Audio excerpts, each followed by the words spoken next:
Assalomu alaykum, hurmatli kuzatuvchilar. Va biz bugun yana USAK kanalida video darsligimizni boshladik. Bugungi video darslik kiberxavfsizlik, hakkerlar, kiberxavfsizlik tushunchasi, kiberxavfsizlik yo'nalishi, hakkerlar va kibermadaniyat haqida gaplashib o'tamiz. Bugungi video darslik. Demak, bugungi video darslikni boshladik. Tayyorlagan slayd asosida tushuntirib beraman. Sizlardan esa qilayotgan mehnat uchun like, komment va podpisatsiya tugmasini bosib qo'yishingizni iltimos qilib qolaman. Demak, biz boshladik. Kiberxavfsizlik va hakkerlik olami, osindan kibermadaniyatgacha to'liq tushuncha. Demak, boshladik. Kiberxavfsizlik nima va nima uchun muhim? Tushunchasi. Kiberxavfsizlik nima? Kiberxavfsizlik nima deganda har kim har xil tushuncha beradi. Kiberxavfsizlik deganda hamma Matrix filmida ko'rgan yashil harflar, yashil 01 raqamlarning yuqoridan pastga harakatlanishi tasavvuri keladi. Birinchi o'rin yo'q, bu narsa qisman to'g'ri, lekin asosiy jihatdan bu noto'g'ri. Kiberxavfsizlik bu kompyuter tizimlari, tarmoqlar, dasturlar va ma'lumotlar raqamli hujumlardan, ruxsatsiz kirishlardan hamda shikastlashdan himoya qilish san'ati va fanidir.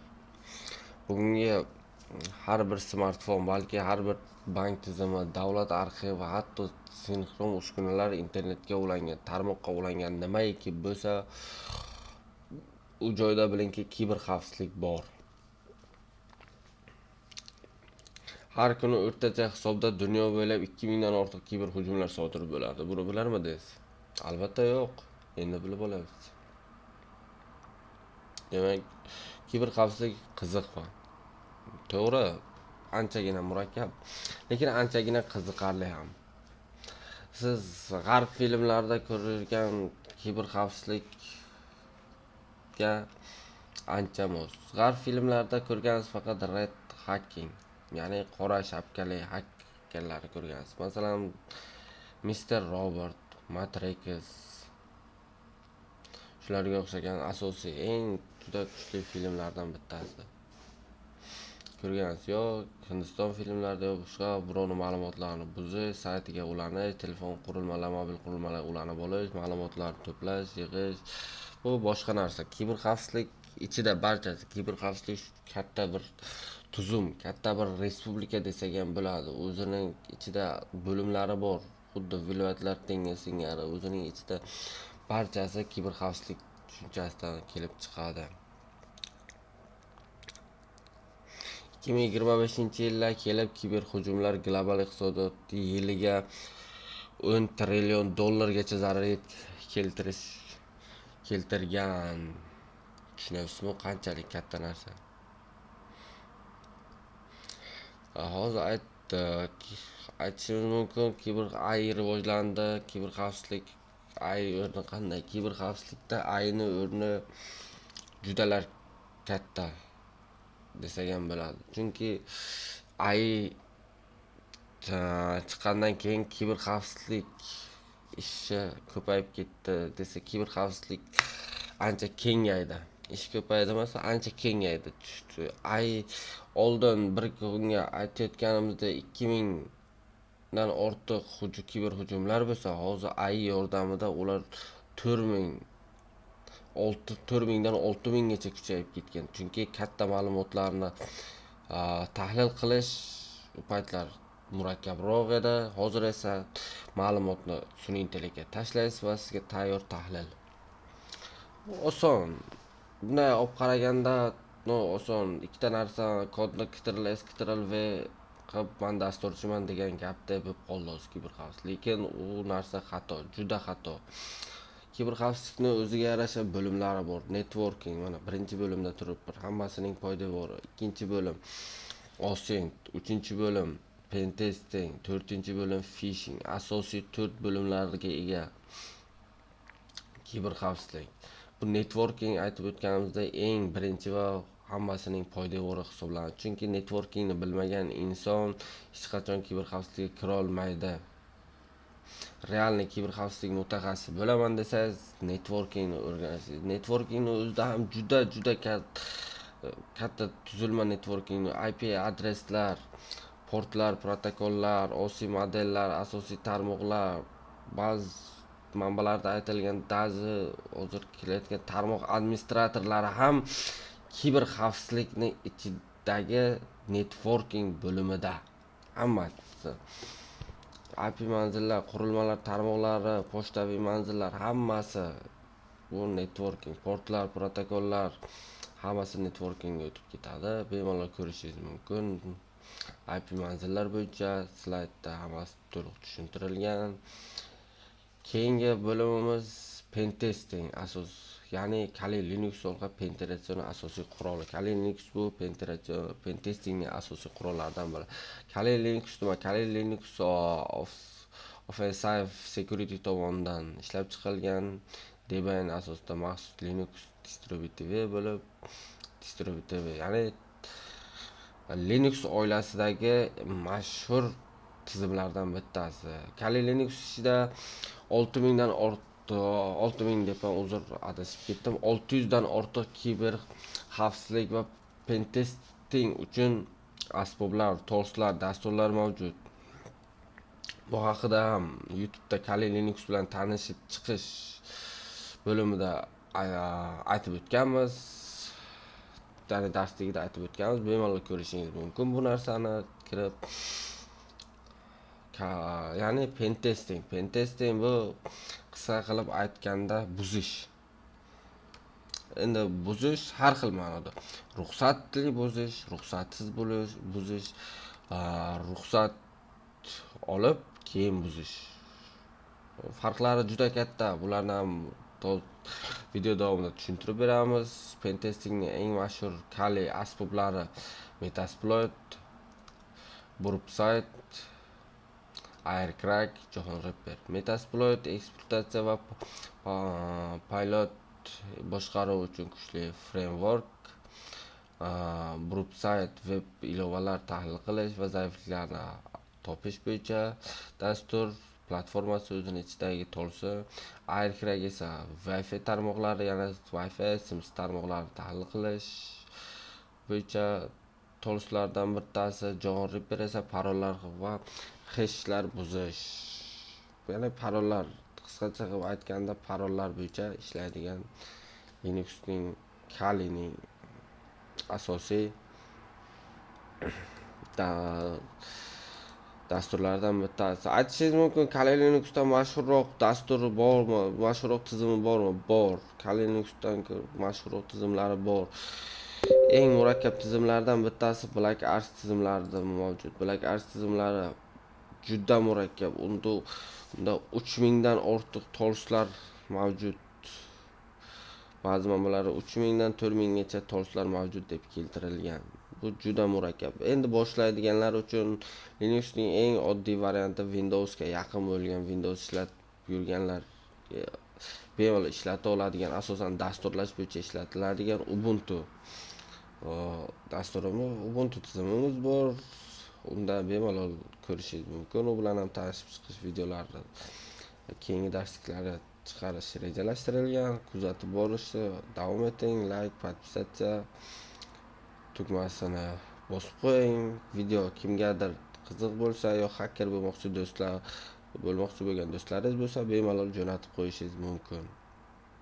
Zero jo'natib qo'yish bepul bizda. Mehnatimizni qadrlagan holda like bosishni unutmang. Kommentariy yozish bemalol ochiq. Kommentariyalarimiz tanqidiy fikrlar uchun yoki boshqa fikrlar uchun bemalol kommentariyalarimiz ochiq. Demak, davom etamiz. Ochiq manbalar razvedkasi, ya'ni razvedchik, oddiy tilda aytganda open source intelligence, ya'ni OSINT. Ochiq manbalarda ochiq internetdan ma'lumot to'plash va shuni ham yodimizga chiqarmaylik, iz qoldirmasdan ma'lumot to'plash. Xuddi oddiy dunyoda yursangiz, tuproq ustidan yursangiz o'zingizni izingiz qolishi, yo loydan yursangiz o'zingizni izingiz qolishdek, raqamli dunyoda ham, raqamli texnologiyalar dunyosida ham xuddi shunday. Har bir yurgan yo'lingizda iz qoldirib ketaverasiz. Osin manbalar turlicha. Masalan, kimnidir ma'lumotlari kerak bo'lsa, u Osin Instagram profillari, boshqa Twitter shaxsiy ma'lumotlari barchasini yig'ib olasiz, Osin qilasiz va o'ziga yarasha o'ziga nima yozib berasiz, hisobot yozasiz, u ma'lumotlarni xavfsizlaydi va siz oq qalpoqli hacker bo'lasiz. Keyingisi pentesting va etikal hakkerlikning 5 ta bosqichi. Ya'ni pentesting qilish uchun 5 ta bosqich, ya'ni test qilish uchun. Masalan, oddiy bitta saytni pentest qilish uchun 5 ta bosqichini ko'rib chiqamiz. Birinchi razvedka, ya'ni razvedka bo'lsa, test qiladigan bu saytingizni yo buzadigan saytingizni razvedka qilasiz. Ya'ni qanday bo'ladi?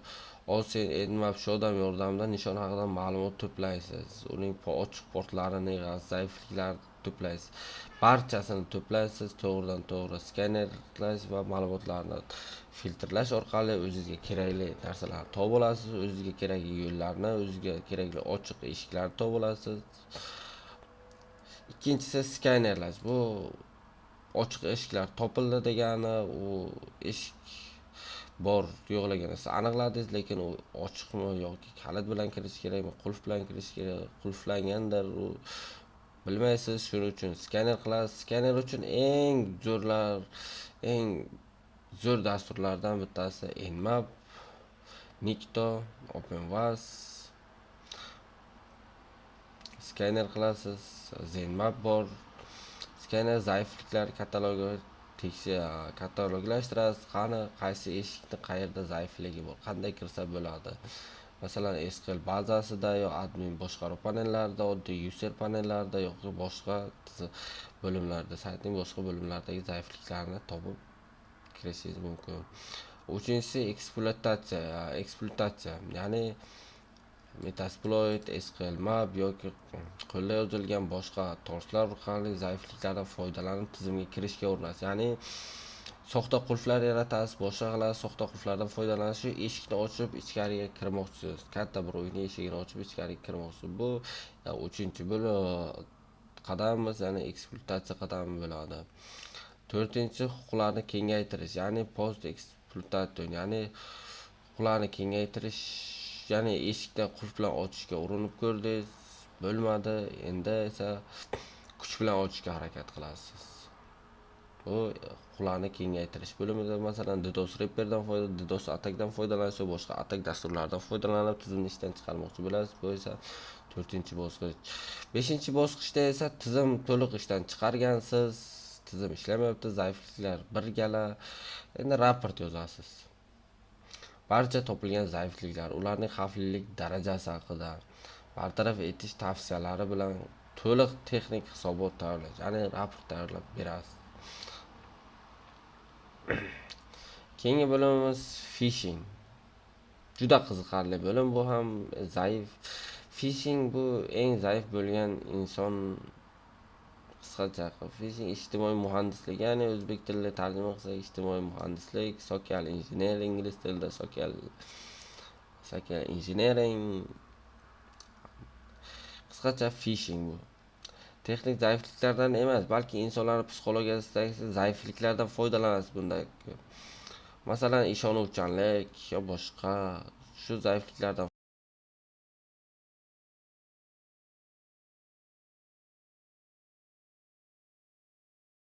foydalanib phishing qilasiz, ya'ni ularning shaxsiy ma'lumotlarini olishga harakat qilasiz. Tadqiqotlarning ko'rsatishicha, muvaffaqiyatli kiberhujumlarning 90% dan ortig'i ijtimoiy, ya'ni phishingdan boshlangan. Phishing bilan boshlanadi. Ya'ni phishingga parollar tuzilmasini olib, boshqa tuzumlarni olasiz. Phishingga qilib ololmaganingizda esa boshqa yo'llar bilan olishga harakat qilasiz. Lekin asosiy 90% ma'lumotni sizga phishing olib beradi.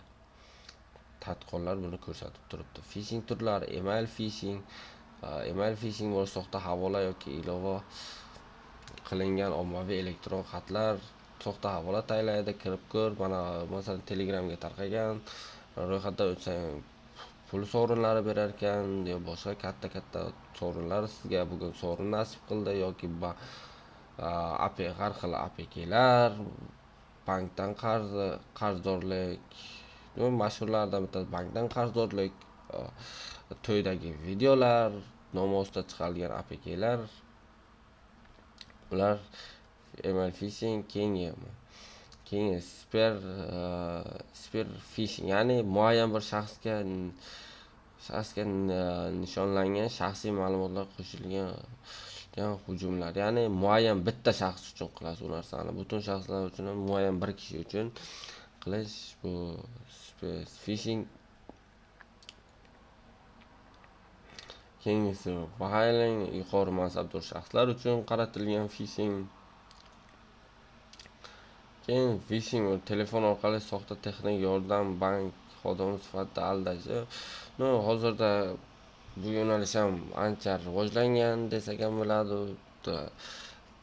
Ayniqsa bank kartalaridan kredit olish bo'yicha bu ancha rivojlangan. Biz markaziy bankdamiz, nomizga kredit rasmiylashtirmoqchi bo'lyapti. Oldini olishimiz uchun SMS kod kerak.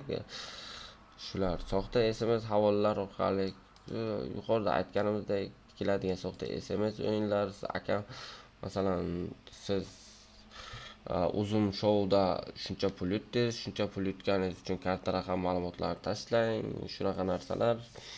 Bu smishing, ya'ni SMS phishing bilan bo'ladi.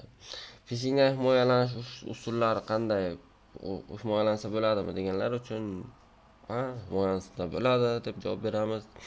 Havolalarni tekshiring. Даже eng yaqin do'stingizdan tashlangan bo'lsa ham havolani tekshiring. Shunday aka bo'lish kerak, odam o'zidan shubhalanib yurishi kerak. Chunki boya aytganimdek, phishing o'zingizni psixologiyasi pand bergan holda ma'lumotlaringizni o'g'irlatib qo'yishingiz mumkin. 2 bosqichlama kodni yoqib qo'ying, shoshiling so'rovlardan ehtiyot bo'ling. Xodimlarni o'qiting ko'proq. Bu xodimlarni o'qiting korporativ darajada kiradi, kompaniyalar doirasida. Keyingi tushuntiradigan narsamiz hakkerlar. Hakkerlar aslida kim? Hakkerlar bu kiber xavfsizlik mutaxassislari desak ham o'rinli bo'ladi. Bizda o'rinli bo'ladi, lekin O'zbekistonda hozir kiber madaniyat rivojlanmagani hisobiga, kiber xavfsizlik nimaligi to'liq tushunchaga ega bo'lmaganligi hisobiga, hacker kimligini bilmagan hisobiga birovga men hakkerman deb qo'ysangiz tamom. Yo qamalasiz, yo boshingiz balodan chiqmaydi. O'zbekistonda hacker kim? Hacker bu tovlamachi, jinoyatchi, o'g'ri. Qisqa qilib aytganda shu. Hacker bu tovlamachi, jinoyatchi, o'g'ri O'zbekistondagi hozirgi kiber madaniyat uchun. Lekin unaqa emas. Hakkerlarning ham turi ko'p. Oq qalpoqli hakkerlar ko'rishingiz mumkin. Qora qalpoqlilar, kulrang qalpoqlilar bor. Ularning farqi juda katta. Oq qalpoqlilar ya'ni etikal hakkerlar. Ruxsat olgan holda tizimni buzadi va shunga ruxsat olgan holda davlat manfaatiga, davlat va davlat asosan shaxs manfaatiga emas, davlat manfaati uchun ishlaydigan hakkerlar bu etikal hakkerlar hisoblanadi. Keyingi qora hakkerlar. Qora hakkerlarga birov ruxsat berish kerak emas, birovning manfaati kerak emas. Ular uchun pul eng katta nima deydi? Pul eng katta narsa. Ular faqat pul topish kerak, birovning ma'lumotini o'g'irlash kerak, tovlamachilik qilish kerak. Ishqilib qonun buzar. Bu haqiqiy O'zbekistonda rivojlangan hakkerlik madaniyatidagi hakkerlik tushunchasidagi hacker bu qora hacker. Shu bir dona qora hakkerni kasofatiga ikkita hacker qolib ketyapti. Bu adolatsizlik. Buni cheklash kerak. Buni cheklash uchun siz bilan bizning qo'limizda. Bu video ma'qul bo'lsa, hacker bo'lmoqchi do'stlaringizga jo'natib qo'ying. Hacker kimligini tushunmaydigan do'stlaringizga ham tashlab qo'ying. Siz masalan hacker bo'lmoqchisiz, lekin atrofingizdagilar hakkerni o'g'ri tovlamachi deb o'ylaydi. Yo'q, unaqa emas. Ularning fikrini o'zgartirish uchun bizning videomizni tashlab qo'ying shunchaki. Ular ko'radi va fikri o'zgaradi. Siz hacker bo'la olasiz. Qisqacha. Keyingi kulrang qalpoqlilar. Bular na oq xakerlarga qo'shiladi, na qora xakerlarga. Bular alohida dunyo. Bular buzadi, o'zini prosta qiziqish uchun buzadi-da, keyin egasiga xabar beradi. Men saytingni buzib kirdim, mana shu yerga shunday bor ekan. Mana ma'lumotlaring mana narsalaring hech narsaga teginganim yo'q. Ma'lumotni bartaraf et. Mendan boshqasi buzganda yo'q, mendan boshqa qora xaker buzganda hozir tovlamachilik qilib pullaring, ma'lumotlaringni qo'pargan bo'lar deb raport yozib beradigan odam bu kulrang qalpoqlilar. Hozir kulrang qalpoqlilar ko'payib ko'paymoqda. Qora qalpoqlilar ham haddan tashqari ko'payib bormoqda, lekin oq qalpoqlilar haligacha orqaga qolmoqda. Chunki bizda kiber xavfsizlik bo'yicha tayyorlov kurslari juda past darajada xalqaro talablarga javob bermaydi. Shuning uchun shunday. Ularning jamoasi, hakerlik jamoasi ham mavjud. Red Team va Blue Team. Red Team bu hujumchilardan faqat buzishga ixtisoslashgan jamoa. Blue Team esa himoyalash, ya'ni quruvchilar bular. Himoya qilib beradi. Bular buzishga harakat qiladi, bular esa himoyalash. Xuddi ikki tomonlama urush bo'ladi. Demak, hakerlar bo'yicha qisqacha tushunchamiz bergan bo'lsak, yoqqan bo'lsa like, yana aytamiz like, kommentariya va podpisatsiya tugmasini bosib qo'ying. Sizdan hech qanaqa donat so'ralmayapti, boshqa so'ralmayapti. Shunchaki qilgan mehnatimizni qadrlashingiz uchun like, komment yozib qo'ysangiz bo'ladi. Mana yuqorida aytgan kiber madaniyat va kiber gigiyena. Kiber madaniyat nima? Kiber madaniyat boya aytganimizdek, haker deb tovlamachi, jinoyatchi xuddi shunday deb o'ylanishi. Masalan, hozir ham oldin dasturlash endi O'zbekiston bozoriga kirib kelgan va dasturlash endi o'rganilayotgan payt birovga men dasturlashni o'rganyapman desangiz agar, "Meni televizorim buzildi, sozlab bera olasanmi? Meni telefonim buzildi, sozlab bera olasanmi?" degan gaplar bu kiber madaniyat yo'qligidan dalolat beradi. Kiber madaniyat deb uzr adashib ketdim. Dasturiy madaniyat yo'qligidan bo'lib ketadi. Xuddi shunday bu kiber madaniyat. Kiber madaniyat masalan men haker bo'lmoqchiman desa, bola otasiga hozirgi O'zbekiston vaziyatiga ota bir shapoti soladi, bolani qulog'ini tagidan bo'ladigan ishni ota bo'lgan ketmon ushlab o'ylab boqqan haker bo'lasan, jinoyatchi qamalib ketasan. Yo'q. Bolani tarbiyasi bilan to'g'ri shug'ullanish kerak. Hozir raqamli texnologiyalar zamoni, 21-asr bu raqamli texnologiyalar asri. Hamma narsa raqamlashayotgan paytga bizga ketmon ushlash uchun bo'ldi, tugadi. Ketmonlarni ham hozir raqamli robotlar ushlayapti. Tushunishimiz kerak, kiber madaniyat bitta bir kiber madaniyat emas, balki umumiy jahon madaniyatini olib kirishimiz kerak. Biz hali ham shu ketmonchov boshi bo'ldi, u zamonlar o'tib ketdi, ketmon ushlaydigan zamonlar. O'qish asosan yoshlar kuzatadi, yoshlarga beradigan maslahat. Hozir kiber xavfsizlik bozori juda katta bozor. Raqobatni eng kam bo'lgan bozor. Hozir o'rganing, hozirdan boshlang, bugundan boshlang kiber xavfsizlikni o'rganing. O'zbekiston bozori juda katta, ish o'rinlari mavjud kiber xavfsizlik bo'yicha. O'rganish sizdan. Keyin yana bitta narsani kiber madaniyatdan boya yuqorida aytib o'tdik. AI tizimi juda kiber madaniyatni rivojlanishiga ancha hissa qo'shyapti. U ham ta'kidlash lozim. Raqamli gigiyena nima degani? Siz maktabdan yo boshqadan shaxsiy gigiyena degan narsa tushunchani olgansiz. Shaxsiy narsalarni tutish. Shu keyin jamiyat gigiyenasi bor, jamiyatda yurish-turish bor. U ham raqamli gigiyenaga o'xshab ketadi. Masalan, jamiyatda birovning ma'lumotlarini olish, shaxsiy narsalarga teginmaslik yo boshqa narsa shilqimlik qilmaslik yo boshqa barchasi bu raqamli gigiyenada mavjud. Raqamli dunyoda birovning shaxsiy ma'lumotlarini o'g'irlamaslik, shaxsiy ma'lumotlar daxlsizligini saqlash barchasi raqamli gigiyenaga ega bo'ladi. Barchasi raqamli gigiyena.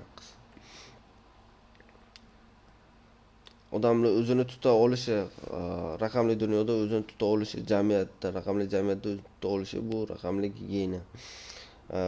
Raqam keyin eng muhim narsa xaker, asosan xakerlarga eng muhim narsa raqamli iz. Hech qachon raqamli iz qoldirmang. Masalan, xabarlarda eshitishingiz mumkin, falonchini o'g'li darknetga kiribdi, olib ketishibdi, falonchi puli kartasidan pul yechib olgan ekan, topib olib qamashibdi. Ular nimadan qamaldi? Raqamli izdan qamaldi. Ular raqamli iz qoldirdi ular o'z orqasidan. Xuddi siz loydan yo tuproqdan o'tgan paytda orqangizdan iz qoldiradi-ku. Xuddi shunday raqamli dunyoda ham raqamli iz tushunchasi mavjud. Raqamli iz tushunchasi bu oddiy narsa emas. Ya'ni orqangizdan qolayotgan iz, masalan, darknetga kirganingizda ham orqangizdan qoldirilgan izlar bo'ladi. U hammasi topib oladi raqamli iz orqali. Shuning uchun raqamli iz qoldirmaslikka harakat qiling. Kiberxavfsizlikni ko'proq o'rganing. Kiberxavfsizlik bozori O'zbekistonda juda keng. Yana bir bor aytyapman, kiberxavfsizlik juda katta va qiziqarli yo'nalishlardan bittasi hozirgi. Ikkinchisini aytib o'tamiz, kuchli parollar madaniyati. Bu O'zbekistonga hali bir rivojlanmasa kerak. Kiber madaniyat mayli bir 3-4 yil asosida kirib kelishi mumkin, lekin kuchli parollar tizimi hali beri rivojlanmaydi. Masalan, oddiy bitta narsa bor. O'zbekistonga eng rivojlangan parol 1 dan 8 gacha, 1 dan 0 gacha QWERTY bo'ldi. Eng rivojlangan parol shu. Undan keyingi darajada o'zining ismi, pasport seriya, pasport raqamlari, og'aynisini ismi, ular pasport yo'q, u parolga kirmaydi, bo'ldi, u parollar zamoni tugadi. Foydalanuvchilar, bu parollar zamoni tugadi. Kuchli parol qo'ysam esimga turmasa-chi? Yo'q, u esga turishi kerak. Agar esingizga turmasa, bitta bloknotcha, shaxsiy daftarchangizga yozib qo'ying parollar ro'yxatini. Raqamli saqlolmasangiz ham hech bo'lmasa daftarga yo varaqqa yozib saqlab qo'ying. Bu parollar bilan hozirgi raqamli dunyo, bu parollar sizni eshigingizni xuddi uyga kirishdan oldin darvozani qulfi bo'ladi, xuddi darvozani qulfidagi gap. Darvozangizni qulfini yo'qotib qo'ysangiz, devordan sakrab o'tish imkoni yo'q raqamli dunyoda. Parollar qulfini kuchaytiring. Eng muhimi. Masalan, yuqorida aytib brute force hujumlari bor. Parollarni buzish, parollarni qayta regeneratsiya qilish, eng oddiy parollarni regeneratsiya qilib topish, bular eng oson narsalar. Hech qachon oddiy parol qo'ymang. Taxmin qilish, odam eng taxmin qiladigan birinchi parol 1 dan 8 gacha bo'ladi, ikkinchi parol ismi bo'ladi, uchinchi parol ismi va yili bo'ladi, tug'ilgan yili bo'ladi. Bu parolga kirmaydi. Bo'ldi, bu parolni bekor qilamiz va bugundan boshlab katta harf, kichik harf, belgilar, raqamlar, nuqtalar, nima klaviaturada nimani ko'rsangiz shuni qo'shib ketavering parolga. Lekin unutmang, unutib qo'yishni hech qachon unutmang. Qayergadir yozib qoldiring. Keyingi eng katta xavf, odamlar eng ko'p tushadigan bu tekin Wi-Fi. O'zbeklarga bitta maqol bor. Tekin Wi-Fi bu faqat qopqonda bo'ladi. Tekin Wi-Fi bu kafeda bo'ladi. Kafeda borib, men kompyuterim bilan o'tirib, kafeni Wi-Fi'ni klonlashtirib, barcha trafikni o'zimdan o'tkazib, trafikni boshqarib, men xohlagan shaxsiy ishimni qilishim mumkin-ku. Sizlarning shaxsiy ma'lumotlarini olishga uchun tekin Wi-Fi'ga hech qachon ishonib qolmanglar. O'zbeklarning maqolini boya xato aytgan bo'lsam, to'g'ri aytaman. Tekin pishloq faqat qopqonda bo'ladi. Shuni unutmang. Hech qachon tekin Wi-Fi'ga ishonib qolmang. 80% tekin Wi-Fi'lar xavfli. Bu narsani ham aytib o'tdik. Axborot etikasi. Boshqa shaxsning ruxsatsiz ma'lumot to'plash, buzilgan tizimdan foydalanish, yolg'on ma'lumot tarqatish, bular nafaqat qonunbuzarlik, balki axloqsizlik ham. Bu axborot etikasi bunday olib qaraganda sizlarga tushunarli qilib aytaman. Shantajning yaxshi versiyasi bu. shantaj qilish axborot etikasi yo'qligidan. Masalan, endi shantaj bilan bu shantajning farqi bor, tushunsalaring kerak. Raqamli dunyodagi shantaj bu, hozirgi Photoshop bilan nimadir yasaysiz, shantaj qilasiz, yo hozir sun'iy intellektlar rivojlanib ketdi, sun'iy intellektlar bilan nimadirlar yasab shantaj qilmoqchi bo'lasiz. Soxta xabarlar tarqatish barchasi kiber etikasi. Kiber etikani o'rganish, kiber etika juda katta, endi hikmat bor desak bo'lmaydi, juda katta narsa. Juda katta axloqiy narsa kiber etika, buni bilish kerak odam. Shu o'rinda O'zbekiston Respublikasini Axborot xavfsizligi to'g'risidagi qonuni va Jinoyat kodeksining 278-moddasida ruxsatsiz kompyuter tizimiga kirish va kiber jinoyatlar uchun ijtimoiy javobgarlik nazarda tutiladi. Birovni akkauntini buzib kirmang, boshqa qilmang, o'zini ruxsati bilan faqat bilim olishga kerak bo'ldi. Keyingisi kiber xavfsizlik mutaxassisi bo'lish yo'li. Mana oxiriga ham yetib keldi kiber xavfsizlik. Sizlar ham zerikib ketgandirsizlar, bu ertalabdan kechgacha kiber xavfsizlik haqida gapiryapti, lekin qanday kiber xavfsizlik mutaxassisi bo'lishi haqida gapirmayapti, deyapti, qanday ish topishi boshqasi. Kiber xavfsizligi uchun qisqacha yo'l xaritasi. Birinchi, poydevor qurib oling, tarmoq nimaligini o'rganing va Linux asoslarini o'rganib chiqing, Linux tizimida ishlashni o'rganing. Undan keyin xavfsizlik asoslarini o'rganib chiqing. Xavfsizlik asoslaridan keyin amaliyotlar, to'liq amaliyot qismiga o'ting. Barchasi amaliyotda bajaring.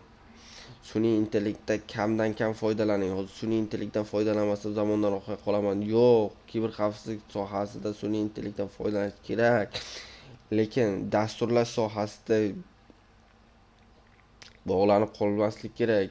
Chunki sun'iy intellekt ham aldashi mumkin. Sun'iy intellektdan foydalanib barcha kodlarni, barcha narsani sun'iy intellektdan olgan paytingiz, masalan, tarmoqqa hujum bo'lib qoldi. Sun'iy intellekt umuman tarmoq o'chib qoldi. Tarmoq o'chib qolgan bo'lsa, sun'iy intellekt ishlamaydi. Kallada kod turibda yodlanmagan bir tenga qimmat odam bo'lib qoladi. Hech narsani oldini ola olmaydigan odam bo'lib qoladi. Shuning uchun kiber xavfsizlikka foydalanish kerak. Katta ma'lumotlarni to'g'irlash, tahlil qilish, balki hammasi ketadi, lekin asosan dastur kodlarini, tolish kodlarini yodda saqlang.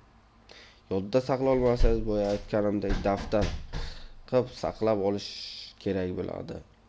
Keyingisi sertifikatlar. Xalqaro sertifikatlar oling, OSP sertifikatlari, OFSEC sertifikatlarini oling va bemalol natijaga erishishingiz mumkin. Bu sizlarga aytib o'tadigan narsalarim shulardan iborat. Boya aytganimizdek, kiber xavfsizlik o'rganishni davom eting. Bozor ochiq, bemalol o'z ish o'rningizga egallashingiz mumkin. Agar videomiz yoqqan bo'lsa, like, comment va podpisatsiya tugmasini bosib qo'ying. Hacker bo'lmoqchi bo'lgan tanishlaringizga bemalol jo'natib qo'ying. Bo'laveradi. Hacker kimligini bilmaydiganlarga ham bemalol jo'natib qo'yishingiz mumkin. Xayr, sog' bo'ling, salomat bo'ling. Sizlar bilan Ushak bo'ldi.